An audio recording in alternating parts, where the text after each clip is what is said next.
following. I've met every president since my uncle was president. And I've never seen a president, Democrat or Republican, that is willing to stand up to industry when it's the right thing to do. And they're willing to talk about really difficult issues and to hold his stand on those issues. I've never seen anything like it, and I'm very, very grateful to you. I've sat with industry again and again in a room with him and heard him say, we can't do that. We're going to do something different, deliver news that they didn't want to hear. So I'm grateful to this. This is a milestone. There's never in American history has the federal government taken a position on public health like this. And because of President Trump's leadership, it's not just one cabinet secretary, it's the entire government that is behind this report.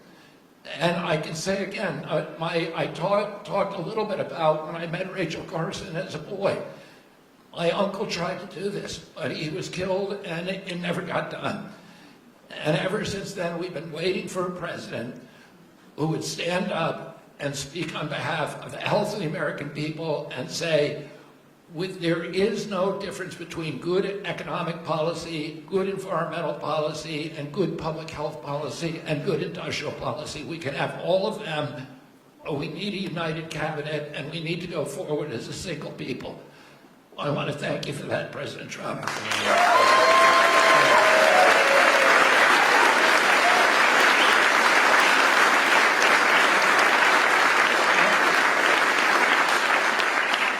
At its core, this report is a call to action for common sense. We've relied too much on conflicted research, ignored common sense, or what some would call mother's intuition. It's common sense that ultra-processed, nutrient-poor food contributes to chronic disease. It's common sense that excessive screen time and isolation lead to anxiety and depression, especially in children. It's common sense that exercise and healthy food should come before prescriptions and surgery. It's common sense that not all calories are equal in nutritional value. It's common sense that over-medicating kids is dangerous. It's common sense that we can celebrate the innovations of modern life while also demanding fearless inquiry into ameliorating the negative effects of medication, agriculture, and environmental practices. It's common sense that research funded by corporations deserves more scrutiny than independent studies. I'm so proud of this cabinet, and particularly Secretary Rollins and Administrator Zeldin, who, again, I'll say it a third time, worked late nights, early into the morning to make this happen, and to all the leadership from the White House staff, beginning with Stephen Miller, and Heidi Overton, Dr. Heidi Overton, with Vince Haley.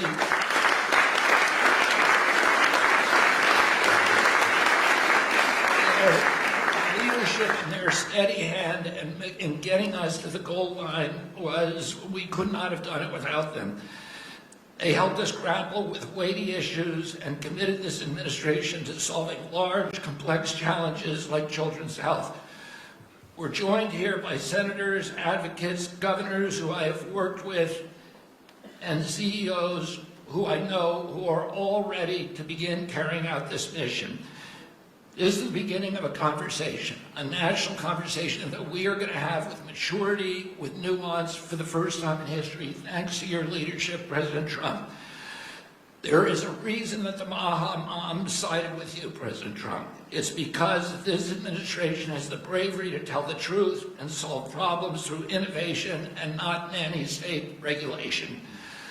President Trump, I'm honored to present you the MAHA Report and work with this incredible cabinet that you have brought together to make our children healthy again.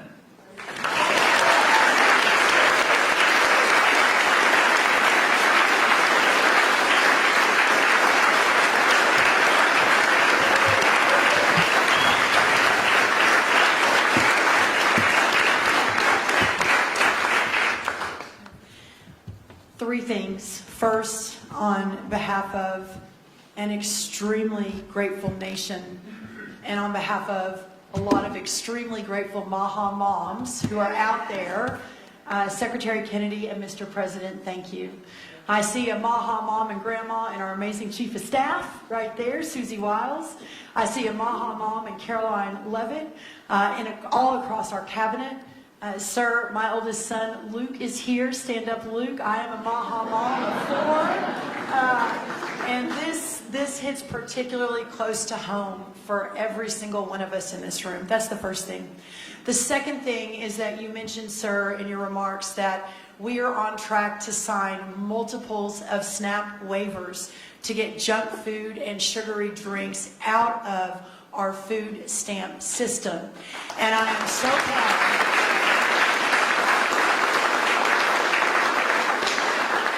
So proud to announce that on Monday I was in Nebraska with Governor Pillen, where we signed the first one.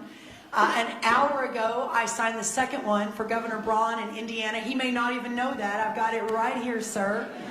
I also signed the third one, Governor Kim Reynolds of Iowa, about an hour ago.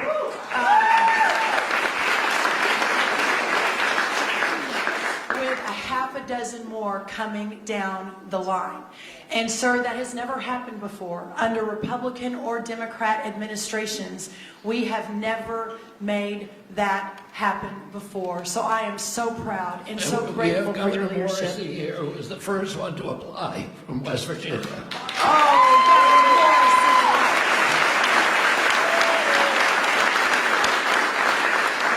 Governor Morrissey. You're at the top of the pile, sir. I apologize. Governor Sanders has been a leader. Governor Polis from Colorado.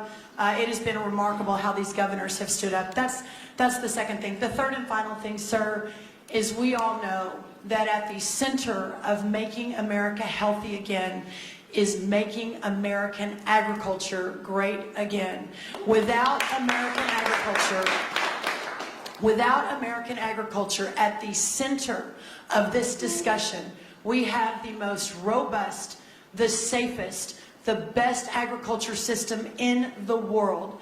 And in partnership with the amazing Secretary Kennedy and all of these incredible patriots sitting around this table, under the leadership of the extraordinary President Donald J. Trump, we will make America healthy again. And what an honor it is to be a part of that. Well, thank you so much.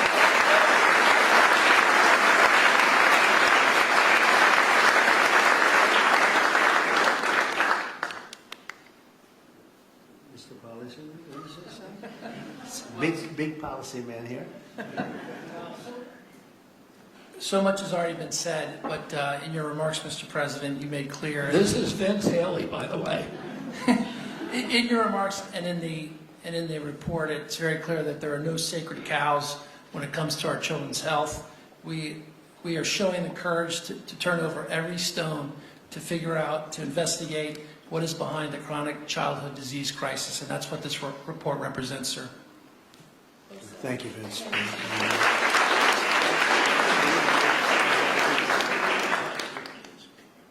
Most have already spoken. Vince, very good. But the fake news wasn't here. What's going on? I mean, Oz, I want to thank you for your work. Would you have anything to say to the media? Thank you, sir. I think it's a moral failing if you don't address this, but it's definitely a financial failing as well. 50% of children are on Medicaid or on the CHIP program. It is an obligation we all have to address this reality.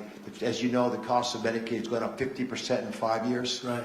I thank you very much for having the bravery to commission this report, and Secretary Kennedy, Secretary Rollins, Lee Zeldin, and everybody else on this panel for being able to effect what has not been done since this law for Medicare and Medicaid was written in 1965. God bless you. Thank you very much, Oz.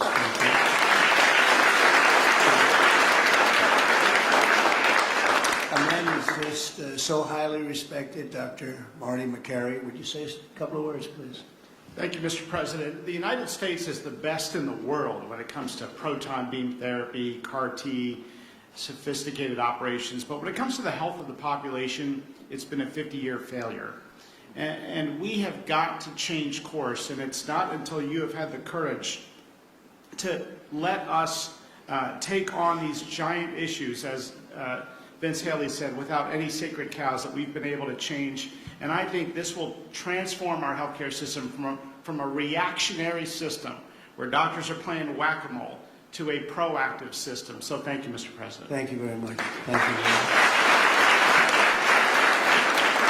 Highly respected man, please say a few words. Thank you. Thank you, Mr. President. I said earlier already that it's shocking to me that what this report says, which is that our kids will live less long, less healthy, more unhappy lives than we will as parents. We can't have that. I'm so proud to be part of this moment because that doesn't have to be the future. We can change things by doing excellent gold standard science, understanding the root causes of all these problems, reversing it. And Mr. President, this is an enormously important moment because it's from this moment forward, we will reverse course so our kids will live longer than us, will live more healthy than us, and will be happier than we have been. Thank you. Thank you very much. Thank you. I have to say we have the greatest farmers in the world, and we love our farmers, and we want to pay respect to our farmers, and we always will. And we won the farmers by a lot in the election, in every election, all 3 elections, and we won by a lot, and I will never forget that, and they are foremost in our thought, and representing I think the farmers better than just about anybody can do is Senator Roger Marshall. Could you say a couple of words, Roger, please? Mr. President, we're not tired of winning yet. Congratulations. What a week you've had overseas, one win after another, one big beautiful bill across the House floor this morning. You're the best closer in the game, and this is one of the greatest days of my life professionally speaking as well. And I just want to acknowledge my MAHA mom out here as well, that my wife, Lena, was a MAHA nurse and a MAHA mom and a MAHA grandma. Now, Lena, will you please stand up as well, my wife?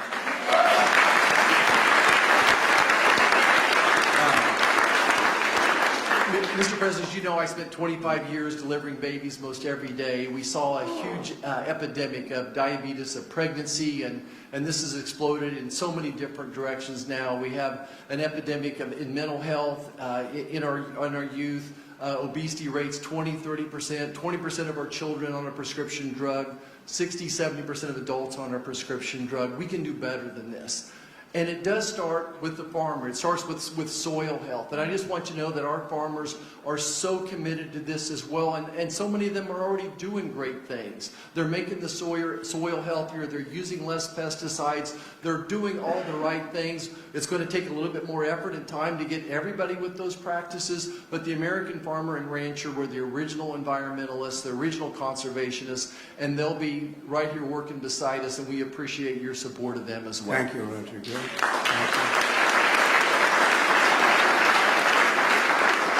So I think I'll close by just saying that something happened a week ago that was very, very important, profound, but very important in so many ways. For years, I noticed that other countries paid much less for drugs and pharmaceuticals than we did. But I don't mean 2% less or 10%, which would be good, but I don't mean 20 or 25 or 30%. I mean, sometimes we paid 10 times more, 12 times more, 13 times more than other countries, where people from our country would be seen going into Mexico and seen going into other countries, leaving on trips and bringing their drugs home because they'd get in London, they'd be able to buy a drug for 1/10 the price of what it costs in New York City. And I watched this, and I watched it during my term, and I didn't like it. I didn't like it, and it's a very complex system, but you know, we're smart also, maybe much smarter than they are, and at some point we had to figure out, and I heard it was the middleman. Nobody told me who the middleman was. Nobody knew who the middleman was. Nobody ever heard. All I heard is the middleman. I said, they've got to be the richest people in the world, whoever they are. We don't even know if there is a middleman. All I know is that the drugs were 10 times higher, and sometimes more than that. And I really got into it over the last year, and I figured the whole system out. And for various and sundry reasons, the United States of America was being screwed, and we were being taken advantage of and being laughed at for years and years.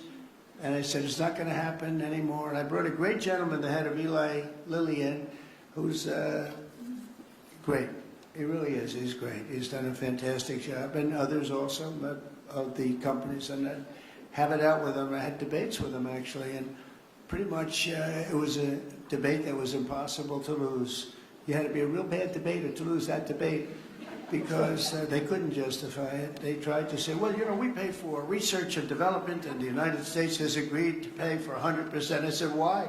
Why are we paying? And by the way, that wasn't even the number because it's still way too high if you took all the research and development. But you have other countries that are a lot more vicious than us in terms of their representatives. And they'd set a price for a drug and they'd say, tell the United States to pay for the rest. We were subsidizing the whole world. And I said, we're not going to do that anymore. We've been a laughing stock for so many years. The last 4 years, we've been a laughing stock. I said it. We were a laughing stock, and now we're the most respected, and we're the hottest country in the world. We're going to remain that way, and we're going to do that with drug costs, too. And so I said, I'm going to do something that's a very unpopular thing to do with a small number of people, mainly the people that own the drug companies and others.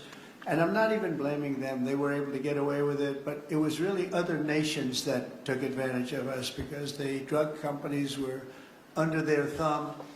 And they would say, this is what I'm going to pay. And the European Union was right at the top of the list. Let me tell you, we're going to pay $20 for this, and we're not going to pay any more. And America would pay $240 for the same thing that they're paying $20. They said, tell America to pay for the rest. So for years, they went along aimlessly, and they did it. And I started making changes, and I'll never forget the end of my first term, which was very successful. We had the best stock market ever. We had the best economy ever of any president. We went up 88% in the stock market, as an example, and I think 116% in one of the other indices. And we had, we're doing well, but this whole thing with the drug costs always bothered me. And I started really studying it, and it's very complicated stuff. And I said, you know what?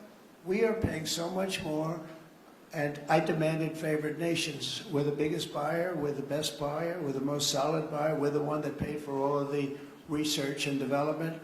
And I said, we're going to do something that's earth-shattering. So at the end of my first term, I was so proud because it's the first time in 28 years that any president reduced drug prices during the course of 4 years. And you know what the number was? 1/4 of 1%. But it was down 1/4, think of it, 1/4 of 1%, very little. Essentially, they remained the same. But I wanted to get it down, and I was so proud. I thought I was the greatest guy in the world. I could get down 1/4 of a percent, and I had news conferences. I was bragging. I'm the only one that did it 28 years. And then I said, that's not very much, because we were still paying so much more. And I decided I've got to break the system. And it's the most powerful lobby in the world, the drug company. The most powerful, they are the most powerful. And I'm not saying bad, good, I'm not saying anything, but they have tremendous power over the Senate, over the House, over the governors, over everybody. And they spend more money, billions and billions of dollars. And I said, I don't care. I have to do what's right.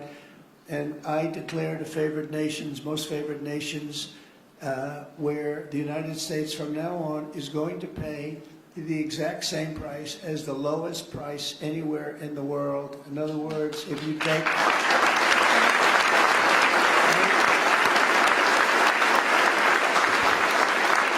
In other words, if you take the country that's paying, and let's say in a certain part of, there may be some country out there that pays a little bit less for very good reasons because of the fact, a thing called poverty or whatever, but we take the lowest countries, say European Union countries as a whole, that would be fine, or take individual countries within the European Union, or take various countries that nobody's even heard about. We pay the lowest.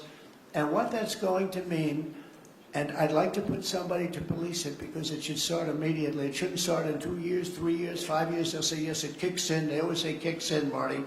It kicks in, sir, in 4 years, and in 4 years they get it changed. It should mean, so remember I told you I was happy with 1/4 of 1%. It could mean anywhere from 70% to 89% reduction in drugs and pharmaceuticals. That's right?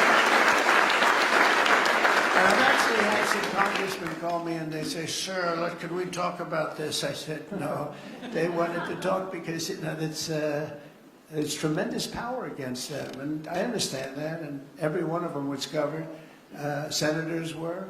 I see Roger smiling, and Roger probably was too. But you know what? He wants to do the right thing, right? He wants to do the right thing, and we're doing the right thing. We're taking advantage of, and forget the drug company. We're taking advantage of by other countries that insisted with the drug companies that they were going to pay X dollars, and we're not paying any more, and you're not doing business here. And they were nasty about it.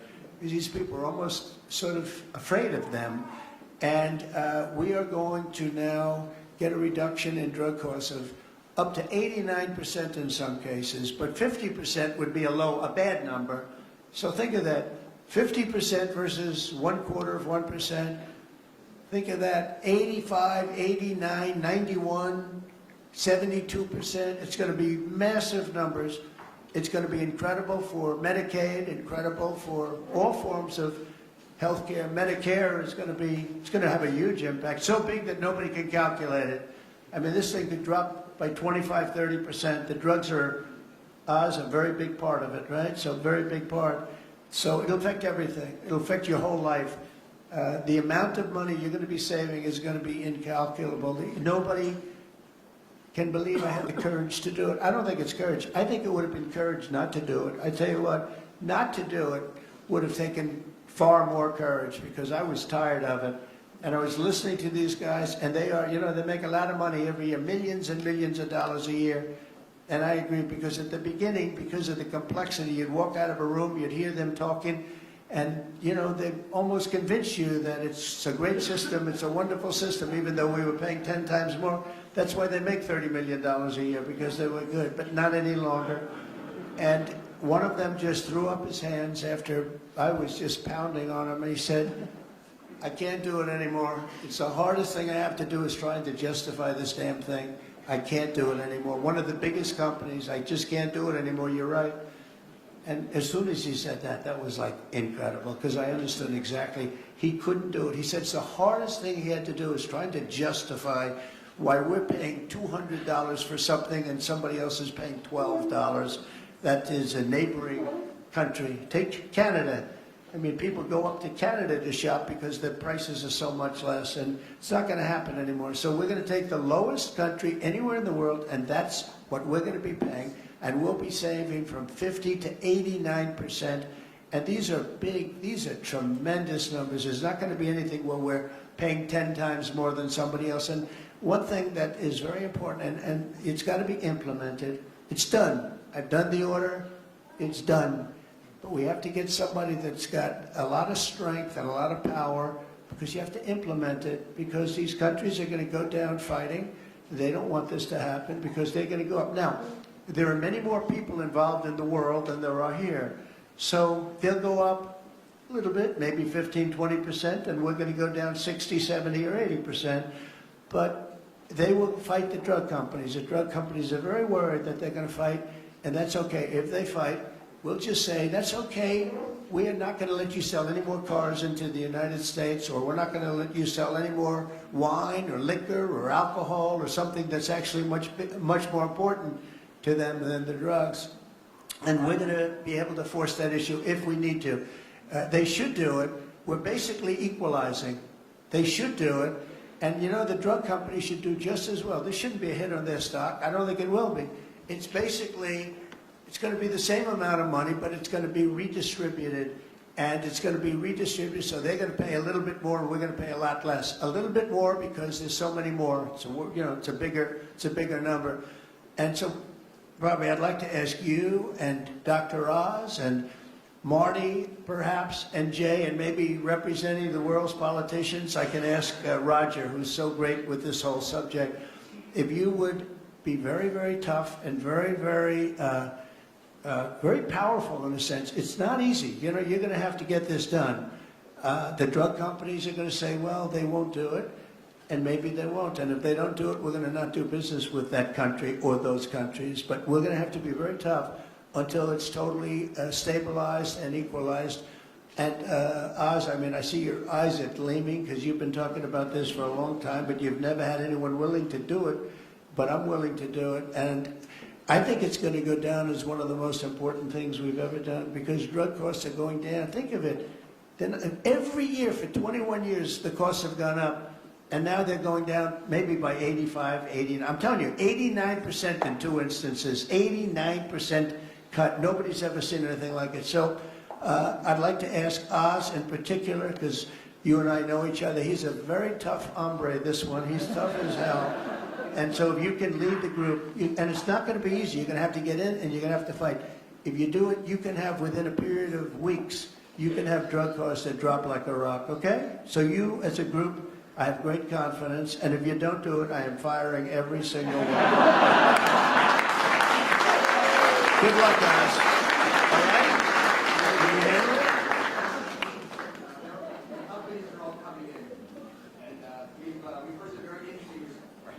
The companies are all coming in. We've had some very promising interactions. So, and give me a little time to be a tough hombre. You'll do a great job. I have no doubt about it. Thank you very much. Any help, I will be there to help you, okay?